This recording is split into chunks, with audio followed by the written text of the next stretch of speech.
So we are looking at reactions, combustion, oxidation. We've looked at how we handle air. Now what we're going to do, we're going to take a look at how we determine how much fuel is being combusted with the air. And so typically what we do is we look at kind of a simplified reaction equation as follows.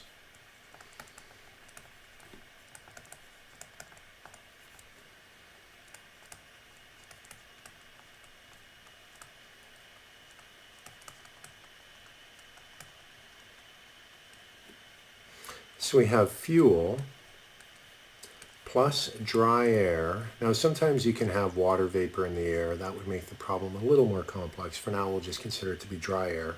And then what we would have are our products. So let's consider a hydrocarbon fuel.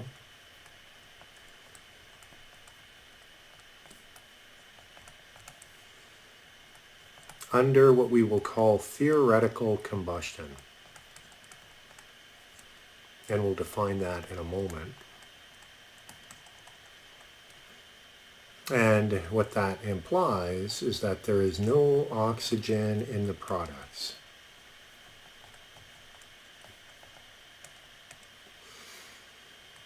So some generic hydrocarbon fuel, we have carbon and hydrogen, X moles of carbon, Y of hydrogen,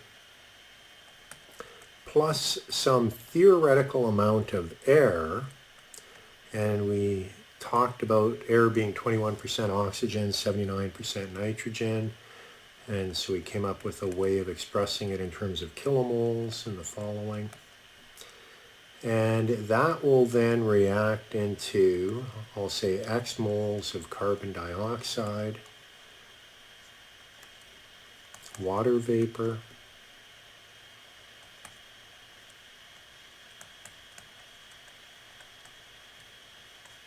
and finally nitrogen.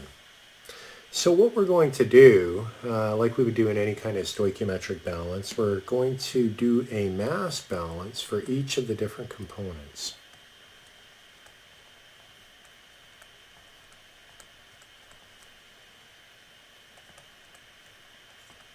So we'll do that for carbon, hydrogen, oxygen, and nitrogen. So we're now going to do this for a simple fuel. We'll consider a hydrocarbon fuel of methane.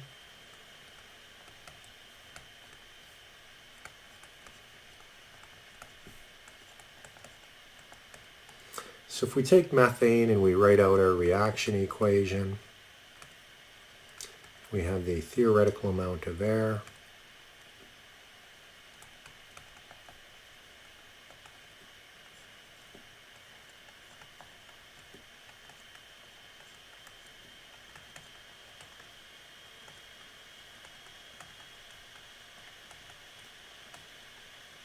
So we'll do the balance for each of the individual components, starting with carbon.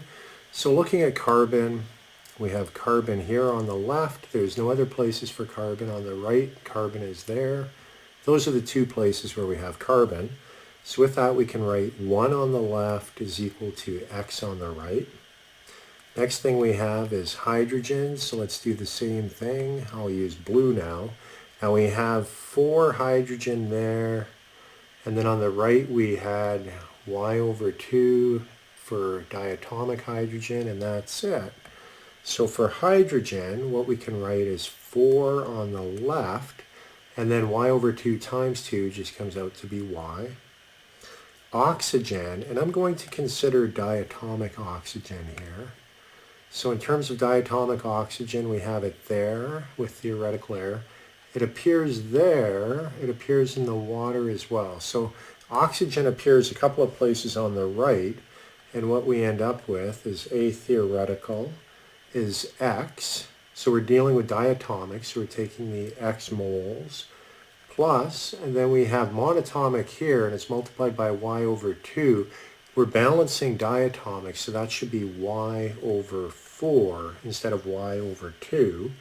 And so with that, what we can say is that theoretical is equal to, well, we know X from here, so we can substitute that in, and we know Y from here, and so we can make that substitution.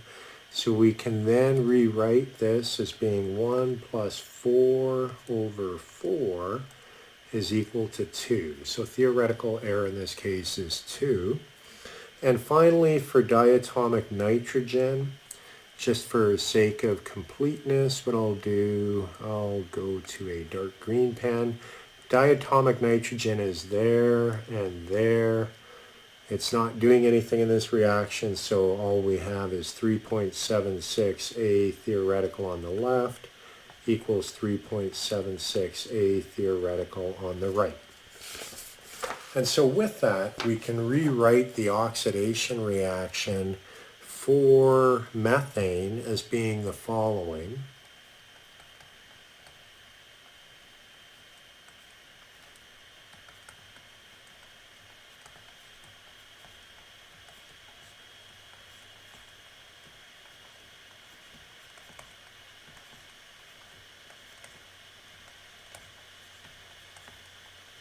So that would be our reaction equation, and ATH is the stoichiometric,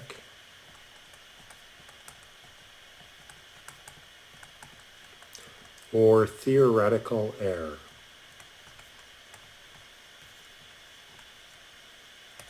So that would be our combustion or reaction equation if we had a stoichiometric balance between the air and the fuel coming in.